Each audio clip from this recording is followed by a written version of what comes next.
Бұдан 14 миллиард жыл бұрын ағылшынша Big Bang, яғни үлкен жарылыс орын алған болатын.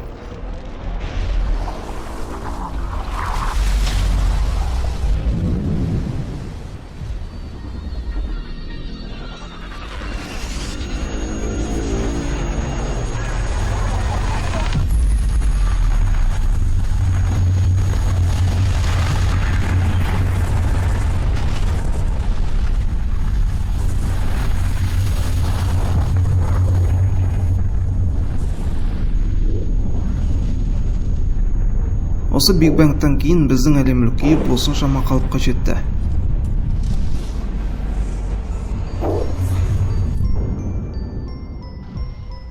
Дүние әлі де үлкеюде.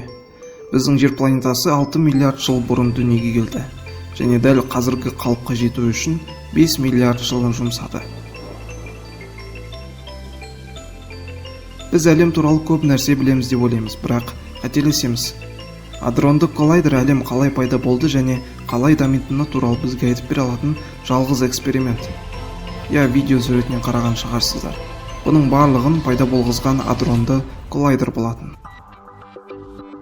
Адронды коллайдер дәл қазіргі уақыттағы ғалымдармен жасалып жатқан ең үлкен жоба. Жүздеген елдердің ішінен 10 мыңдаған физиктер, инженерлер және басқа да ғылым иелері жұмыс жасайтын бұл зерттеу нысанында өте маңызды эксперимент өтуде. Үлкен адронды коллайдер деп бекерге айтылмаған. Үлкен деп аталуының себебі нысандағы негізгі дөңгелек тоннельдің ұзындығы 26659 метрді құрауы. Ал адрон дегеніміз атомның құрамындағы ауыр кварктар. Коллайдер ағылшынның соғыстырушы деген мағынаны білдіреді. Үлкен адронды коллайдер Швейцарияның Женева қаласына жақын маңда орналасқан. Франция және Швейцария шектесетін жерлерде. Осы коллайдерға жақын орналасқан елді мекендерде коллайдер пайда болғызатын аспандағы біртүрлі құбылысты тамашалауға мүмкіндігі бар. Алайда бұл көп бола бермейді. Коллайдермен жақсы танысу үшін Швейцарияға саяхат жасайық. Бұл үлкен коллайдер орналасқан жер. 100 метр тереңдікте орналасқан тоннельдер атом бөлшектерін өткізіп, оларды жарық жылдамдығына дейінгі жылдамдыққа дейін өтетеді. 4 жерден шұңқырлар қазылып, бұл жерге арнайы детекторларды орнатқызған. Миллиондаған метр куб топырақ жер үстіне шығарылды. Одан соң вакуумдалған тоннельдер жеткізілді. Коллайдер құрылысына 50-ден астам мемлекет қатысқан. Әрбір 4 детектор үшін арнайы 4 топтан құралған инженерлер мен құрылысшылар жұмыс жасады. Жалпы алғанда құрылысқа 6 жыл уақыт кетті. Бұл кәдімгі сутек орналасқан кішкене баллон. Бірақ осының арқасында және осы арқылы бүкіл адрон коллайдер жұмыс атқарады. Сутек атомдары қатты тығыздалған күйде түткіш бөлімге түседі. Сол жерде олардан электрондарын алып тастап, тек ядроларын қалдырады. Мынау патрондар. Олар оң зарядта болған үшін электрлік белдеу арқылы үдетіледі. Арнайы трубалар арқылы бөліктерден келесі бөліктерге өтеді.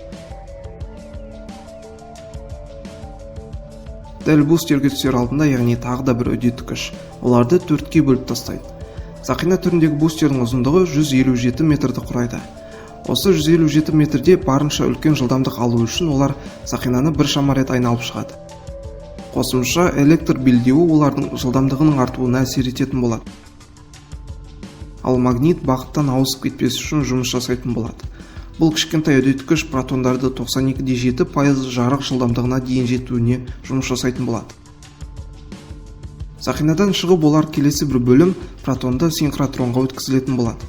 Бұл жерде 2 протонды алатын болсақ, олардың өте үлкен жылдамдықтарын көре аласыздар. Дәл осы бөлімде протондар жарық жылдамдығының 99,9%-на тең жылдамдыққа дейін үдетілетін болады. Атом бөлшектерінің қозғалыс энергиясына электрлік энергия қосылатын болады. Бірақ бұл жылдамдықты арттыра алмайды, өйткені атом бөлшектері өздерінің максималды жылдамдықтарына жеткізілген. Бірақ протон массасы үлкейетін болады, яғни ауырланатын болады. Әрбір протонның кинетикалық энергиясы электрон вольтпен есептеліп, бір протонның кинетикалық энергиясы 25 миллиард электрон вольтқа тең болады. Одан соң 4-ші бөлім, яғни протонды суперсинхротрон басталады. 7 километрлік сақина протондарды соншама энергиясында қабылдап, бұған қосымша 450 миллиард электрон вольтқа дейін энергиясын арттыратын болады. Біршама уақыттан соң бөлшектер үлкен адронды коллайдерға жіберуге дайын болады. Картадан қарайтын болсақ, үлкен адронды коллайдер осыншама алып екенін байқауға болады. Сақина ұзындығы 27 км. Сақина 2 бөлікке бөлінген. Әрқайсында қарама-қарсы бағыттағы протондар қозғалатын болады. Бір трубада бөлшектер сағат тілі бойынша, ал екіншісінде кері бағытта айналады.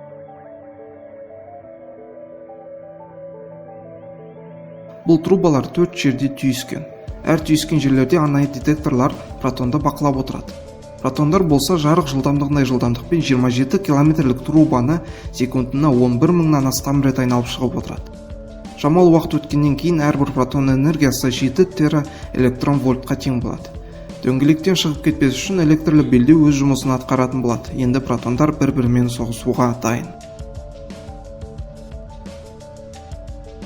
Екі соғысатын протонның энергиясы 14 тера электрон вольтқа тең болады.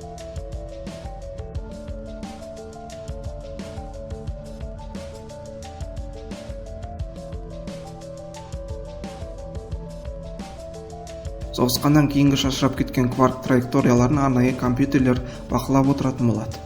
Траектория арқылы 14 миллиард жыл бұрынғы үлкен жарылыс қалай орын алғанын есептеуге болады. Өйткені 14 миллиард жыл бұрын да өте үлкен энергиядағы дене жарылысынан соң әлем пайда болған. Яғни үлкен энергия массаға айналды. Біздің видео соңына жетті. Видеодан қандай да бір пайдалы мағлұмат алсаңыз, лайк басып арнаға тіркеліп кетіңіз. Алдыда әлі де талай ғылыми жаңалықтарды сізге ұсынып отыратын боламыз.